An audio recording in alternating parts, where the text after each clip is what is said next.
Evangelho segundo João, capítulo 9. João 9.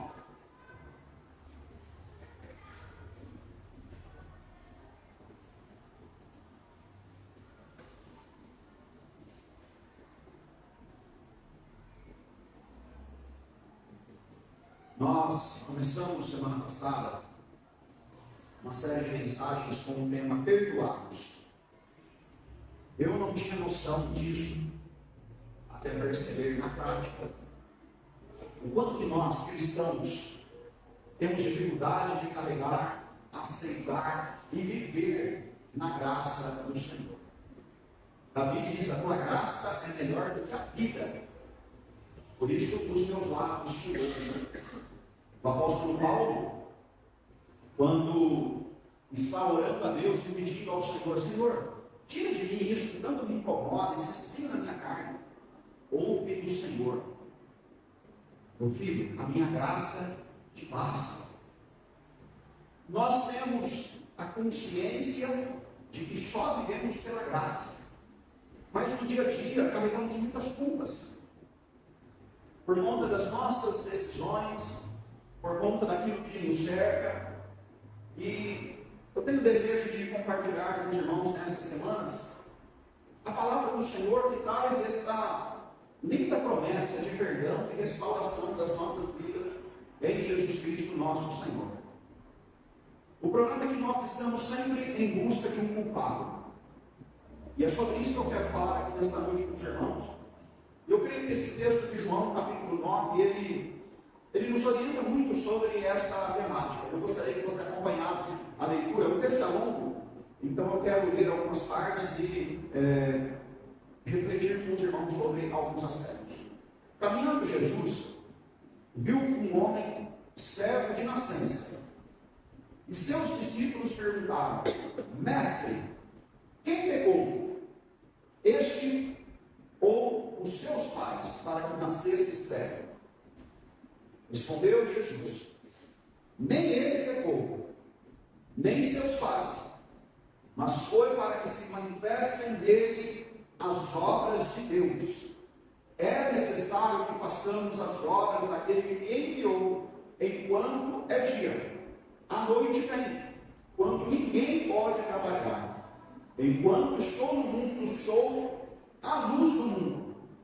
Dito isso, cuspiu na terra, e tendo feito lodo com a saliva, aplicou aos olhos do cego, dizendo: vai, lava-te no tanque de Siloé, que quer dizer enviado.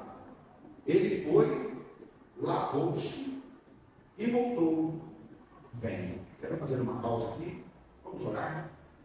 Senhor nosso Deus, nesse momento de reflexão na tua palavra, peço a tua direção e peço que o Senhor fale de forma muito clara ao nosso coração. Ajuda-nos a compreender e a viver esta verdade, em nome de Jesus. Amém. Amém. Irmãos, é interessante que quando nós falamos sobre o perdão dos pecados, nós sempre nos deparamos com as dificuldades e as consequências que o pecado traz sobre a humanidade. O pecado não é apenas algo que nos constrange, que nos envergonha. Além de nos constranger, de nos envergonhar, além de nós nos sentirmos tristes, cansados, o pecado produz uma série de consequências em toda a humanidade, desde que nós existimos como gente. Os nossos primeiros pais pecaram, e há um castigo da desobediência, e esse castigo traz morte, esse castigo traz separação. Os pais que pecaram, Adão e Eva, têm filhos, e os filhos começam também a viver nas consequências do pecado. O pecado traz desarmonia dentro de casa. Qual é o maior problema conjugal que nós podemos viver dentro da nossa casa? Pecado. Qual a maior dificuldade que nós temos de conviver entre irmãos? A consequência do pecado. Caim e Abel, desobedientes como seus pais, chegaram ao extremo ali de Caim matar o seu irmão Abel por ciúme. Nós lemos as histórias do Gênesis e nós damos conta que do capítulo 1 ao capítulo 6, meus irmãos, 6 capítulos da Bíblia. Nós entramos no 6º capítulo e a palavra do Senhor afirma que o Senhor olhou para a terra e ele se desgostou daquilo que estava vendo, a ponto de mandar um dilúvio para destruir toda a humanidade. E diante dos olhos do Senhor, Noé foi escolhido não porque era perfeito, porque assim que Noé sai da arca, ele se embebeda e gera trauma dentro da sua casa, não é? Mas Noé, diz a palavra do Senhor, achou graça diante de Deus. Um favor imerecido da parte do Senhor sobre a vida de Noé e sobre a sua família. Meus irmãos, o mundo no ano 2023, depois de Cristo, não está pior do que em nenhuma outra época da história da humanidade depois do pecado. O mundo sempre esteve desgraçado, amaldiçoado, corrompido por causa do pecado. O pecado traz a separação, e conforme nós lemos aqui em Romanos capítulo 3, diz as Escrituras, todos pecaram e carecem da glória de Deus. Nós chegamos a esse texto de João capítulo 9, e diz as Escrituras que Jesus caminhando, viu um homem cego de nascença. E aí a pergunta que vem dos seus discípulos, Pedro, Tiago, João, André, eles estavam ali próximos de Jesus, e um deles pergunta a Jesus, mestre, quem pecou? Este ou os seus pais para que nascesse cego? Nós estamos sempre em busca de um culpado. Esta é a grande temática da história da humanidade. Sempre tem alguém errado. Quando Adão e Eva pegam e desobedecem no jardim do Éden, o Senhor vai conversar com Adão. E qual é a resposta de Adão? Senhor, foi essa mulher que o Senhor me deu. Vocês já repararam que o homem sempre está errado, independente de qualquer coisa, não é? Essa é a verdade. E aí o homem fica ali, Senhor, olha aqui o que o Senhor trouxe para mim. E aí ele começa a achar algum problema fora dele. Deus vai conversar com Eva. O Adão me falou que foi você que trouxe a fruta lá dentro de casa. Aí a Eva fala assim, Senhor, foi aquele animal lá que fala que me fez desobedecer. Gente, por que nós constantemente estamos procurando culpados ao nosso redor? Os crentes meio começaram a ficar meio apaixonados por política nos últimos anos. E aí nós achamos um problema. Temos um presidente corrupto. Seja bem sincero, meus irmãos. O Brasil tem um presidente que merece. E o anterior também, e o anterior do anterior também. É impressionante o quanto que nós, corrompidos pelo pecado, tentamos achar um problema no outro. Vai corrigir um irmão com o outro. A culpa é sempre do outro irmão. Eu tenho uma brincadeira que eu sempre faço. Eu falo que eu me dou bem com a minha irmã por minha causa. Me dou bem com ela por minha causa, porque eu sou bonzinho. Ela é chupadora de canela.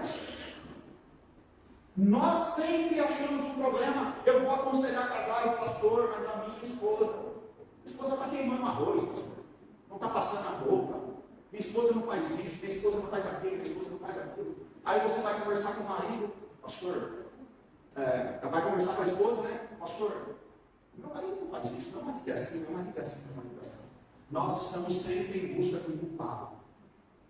Eu aprendi a carregar a culpa das fraquezas e mazelas do crente. Quando ele sai da igreja, e o pastor sempre é o culpado. Demorou, falou demais, cantou um hino a mais, falou de uma forma agressiva, não orou por tal causa, não fez isso, não fez aquilo.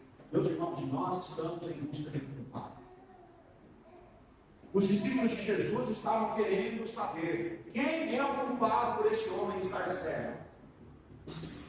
Ele ou seus pais? E aí Jesus responde de forma muito clara.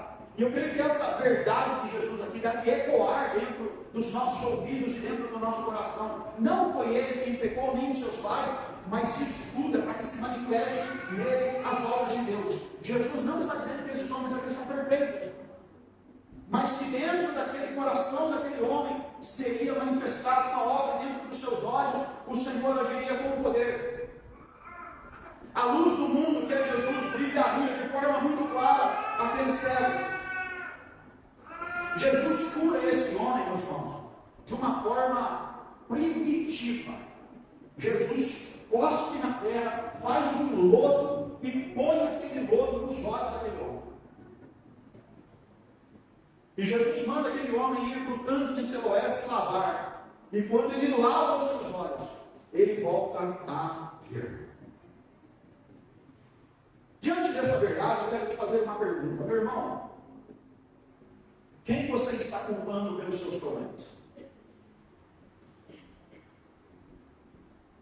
Quem é o culpado do teu casamento não dar certo? Quem é o culpado dos teus filhos serem desobedientes? Quem é o culpado da sua vida financeira ter algum problema? Quem é o culpado da sua vida espiritual estar tão fragilizada? Quem é o culpado de você não ser proativo e fazer alguma coisa? Quem é o culpado de ter feito alguma coisa no passado e que te impede de fazer algo hoje? Existem muitos culpados. E enquanto nós carregarmos dentro do nosso coração esta busca por apontar o que está errado no outro, nós não contemplaremos de forma plena as obras do Senhor dentro da nossa vida. Você pode até contemplar uma parte, mas você não compreenderá e iniciará, terá prazer, alegria e satisfação em tudo aquilo que Deus faz. Existem muitas formas de se viver, e existe uma que é a pior de todas para o cristão: é essa busca por aquilo que está errado.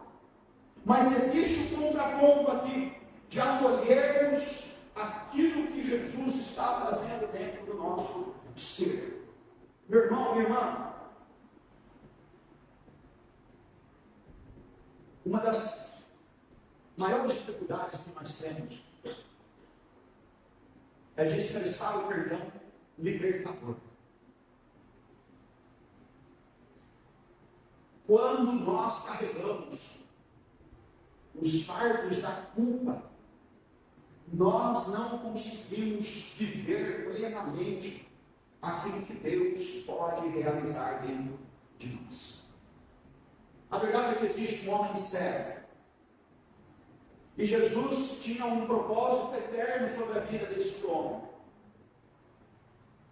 Este homem, que nem o nome dele é expresso aqui pelo evangelista João, tinha sido escolhido desde a eternidade para desfrutar de um milagre de cura nos seus olhos.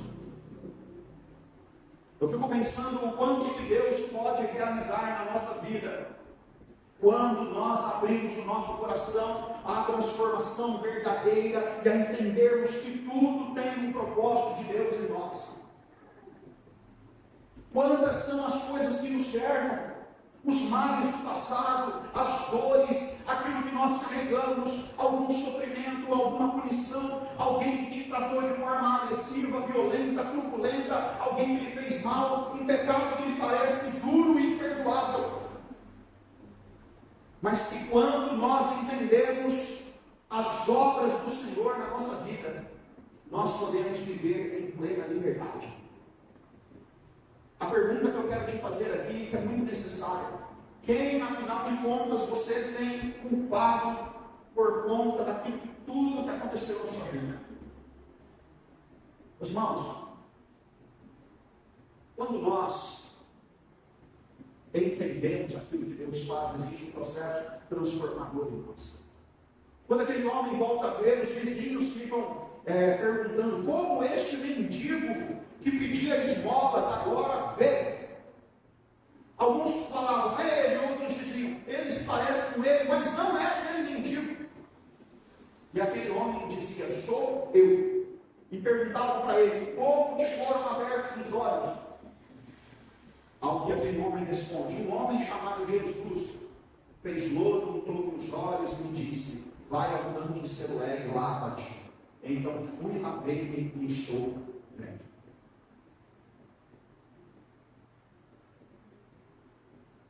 Aquele homem é levado para os fariseus.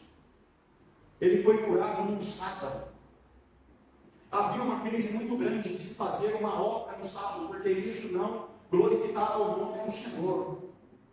Então os homens que levam este homem que passa a ver aos fariseus questionam, pode alguém fazer isso no sábado? Aí o versículo 16 diz assim, esse homem não é de Deus porque não guarda o sábado.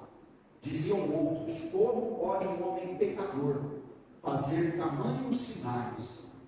E houve dissensão entre eles. Irmão, enquanto nós buscamos culpados, nós nos desviamos da vontade perfeita e poderosa do Senhor para nossas vidas. Como não compreender o que Deus está fazendo fora da lógica da religiosidade humana?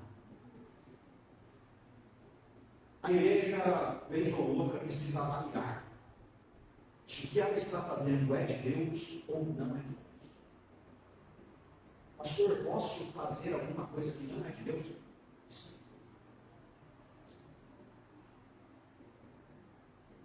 Nós somos uma igreja mais que centenária no Brasil.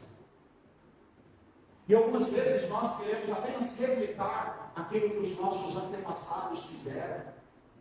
E muitas vezes perdemos a oportunidade e a capacidade de entregar ao outro aquilo que vem de Deus.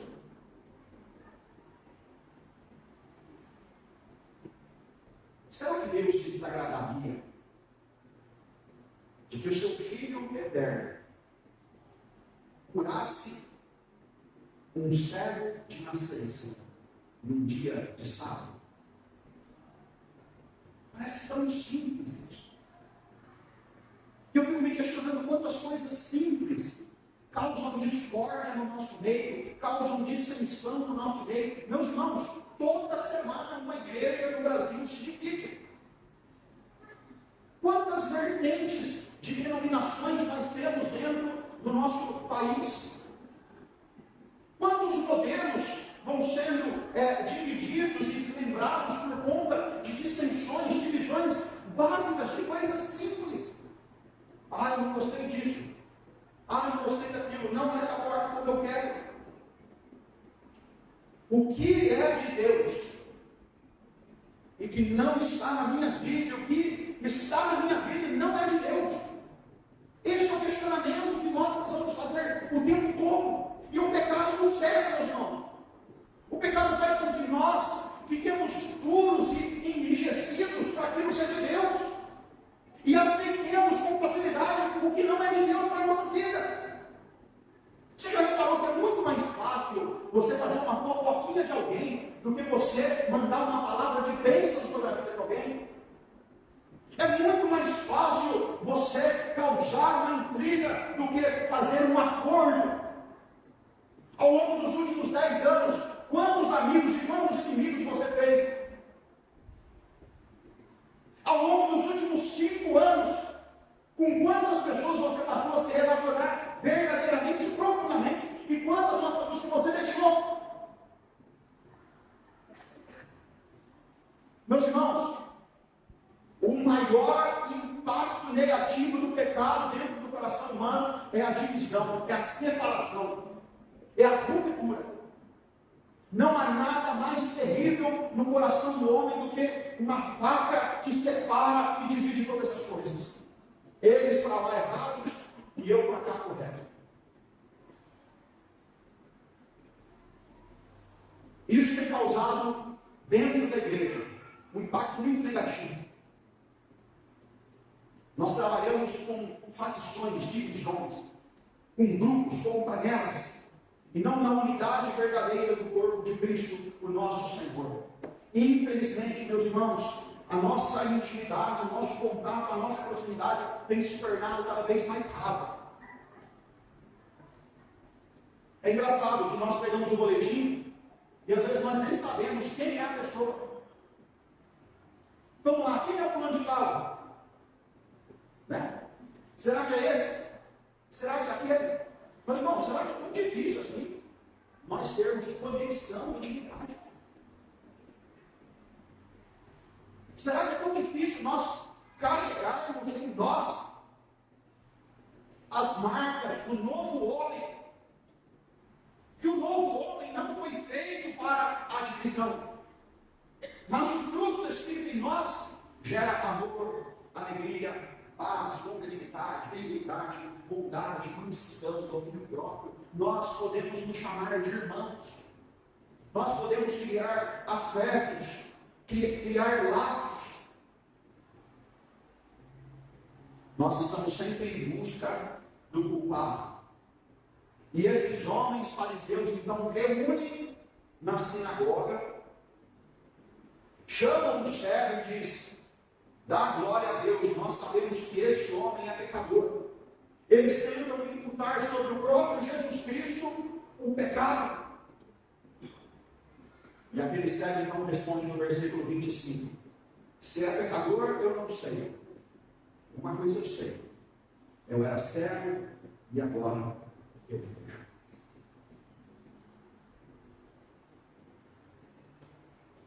Você já tentou culpar Deus por alguma coisa que não está legal na sua vida? Talvez prontamente a gente fale assim: eu não posso. Irmãos, existem muitas formas de você culpar Deus. E uma das mais cristãs é viver por conta própria. É assumir a responsabilidade de decisões na sua vida que pertencem ao Senhor. É se distanciar de entender a vontade de Deus. É melhor eu não saber a vontade de Deus para não atrapalhar a minha vontade.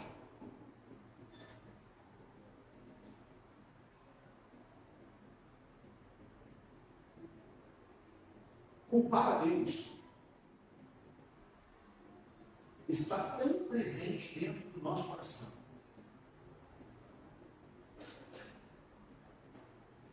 Nós constantemente questionamos: Senhor, é para ser assim? Parece que está tudo errado. Tudo isso está diante de nós. Então, meus irmãos, como encontrar a solução verdadeira para os nossos pecados, as nossas dores, as nossas faltas? Eu quero convidá-lo a refletir sobre tudo que carrega, tudo que envolve, tudo que permeia a sua vida. Nós somos pecadores. Todos nós pecamos e carecemos da graça do Senhor. Só que há uma forma de se viver liberto. Entendermos que nenhuma condenação há para aqueles que estão em Cristo Jesus, o nosso Senhor. Vá comigo lá no versículo 33. O servo diz assim: se este homem não fosse de Deus, nada poderia ter feito. Mas eles reputaram: tu és nascido todo em pecado, e nos ensinas a nós, e o expulsaram. Ouvindo Jesus que o tinham expulsado, encontrando-o, lhe perguntou: crês tu no Filho do Homem? Ele respondeu e disse: quem é, Senhor, para que eu creia nele? E Jesus disse: já o tens visto. E alguém falou contigo. Então afirmou ele: creio, Senhor, e o amor. Prosseguiu Jesus: eu vim a este mundo para juízo, a fim de que os que não vêm vejam, e os que vêm se tornem cegos. Alguns dos fariseus que estavam perto dele perguntaram: acaso também nós somos cegos? Respondeu Jesus: se fosseis cegos, não teríeis pecado nenhum. Mas, porque agora dizeis, nós vemos, subsiste o vosso pecado. Meus irmãos, Jesus nos ensina que o maior pecado do ser humano é a sua autossuficiência e dor. Nós temos uma tentação como crentes, nos acharmos melhor que nós somos. Nós temos uma tentação, começarmos a caminhar pelas nossas próprias pernas. Quando este homem que era cego passa a ver, é convidado para o templo, ele é expulso do templo quando ele confessa a Jesus Cristo como enviado da parte de Deus para a humanidade.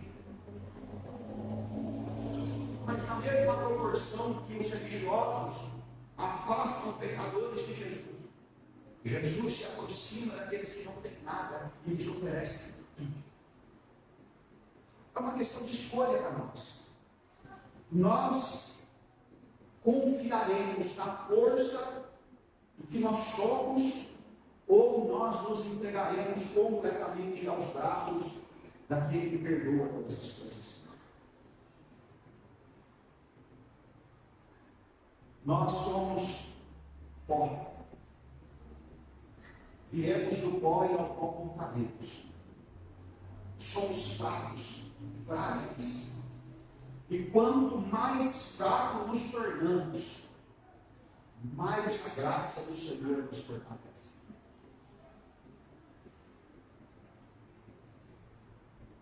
Nós não precisamos de super-heróis. Nós precisamos de cristãos quebrantados e contritos. Meus irmãos, eu sei que nós carregamos muitas dores, muitas fraquezas, muitas falhas. Vivemos procurando um culpado. E muitas vezes eu serei o culpado dos seus problemas.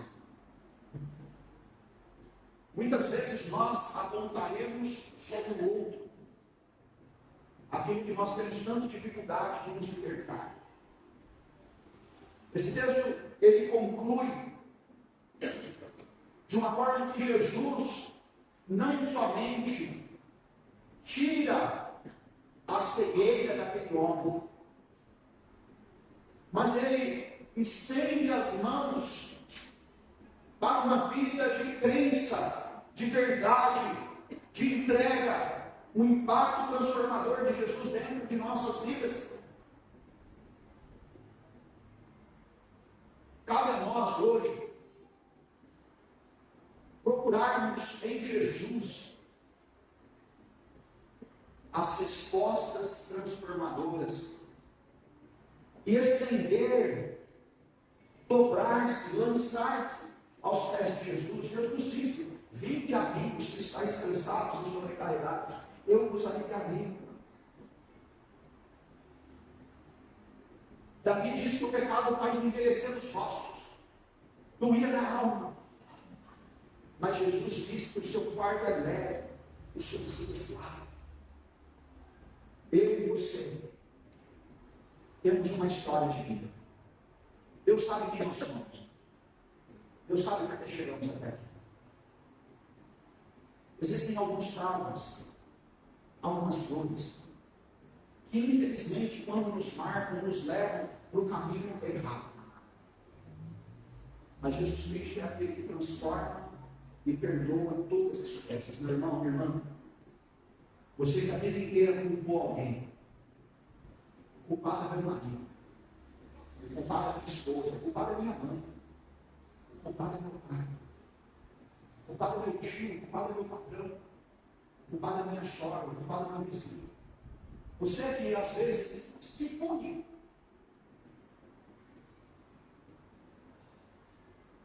existe um lugar, existe uma pessoa, existe alguém que transforma tudo.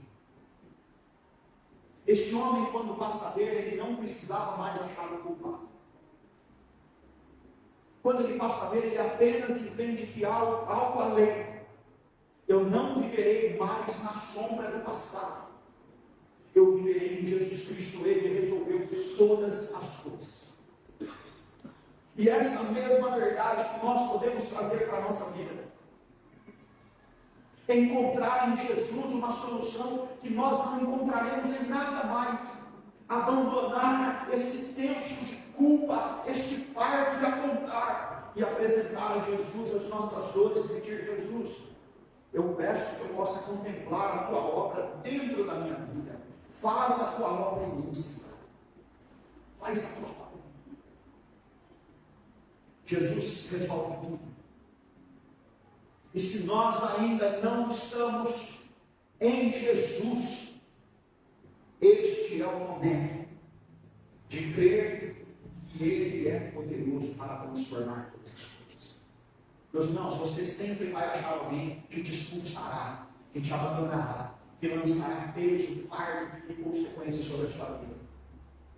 Jesus é este Deus eterno que nos acolhe. Onde nós fomos desprezados, Ele transforma-nos, Ele nos restaura, Ele nos revigora. Eu gostaria que você fechasse os seus olhos nesse momento.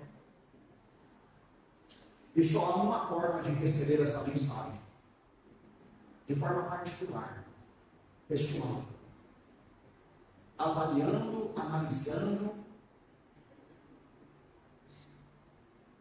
filtrando naquilo que eu hoje preciso. Seja qual for o problema, a dificuldade, a culpa.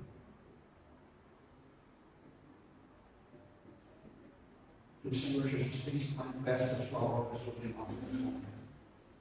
Que a sua luz brilhe de forma clara e abundante. E que Ele nos liberte plenamente de todo o peso do pecado. Senhor Jesus, olha para cada um de nós aqui neste lugar. Tem misericórdia de nós, Senhor. Quantas vezes nós apontamos a culpa e queremos responsabilizar alguém por algo que não acontece da forma devida atualmente. Fazemos isso dentro de casa, fazemos isso no trabalho, fazemos isso com o governo, fazemos isso com a vizinhança, fazemos isso dentro da igreja, constantemente. Às vezes assumimos uma forma de autossabotagem, de nos culparmos a nós mesmos e entramos num processo de martírio, de dor, de nos machucar a nós mesmos. Senhor, onde houver uma dor, um sofrimento, onde houver um trauma do passado, onde houver uma aflição, uma angústia, um desajuste, um problema severo, eu peço que o Senhor estenda as tuas mãos de cura, Senhor. Eu peço que o Senhor estenda as tuas mãos de libertação, de transformação. Ajuda-nos a nos curar em Jesus e não viver apontando os defeitos, as falhas, mas vivermos libertados dessas consequências, transformados pelo teu agir, revigorados. Senhor, existem dores lá no íntimo do nosso ser. Eu peço ao Senhor a capacidade de sermos perdoadores, perdoando como Jesus nos perdoou. Eu peço que o Senhor nos dê a bênção de vivermos uma nova realidade, como este homem cego disse: eu sei que eu era cego e agora eu vejo. Que na nossa vida também possamos ver a diferença da presença de Jesus.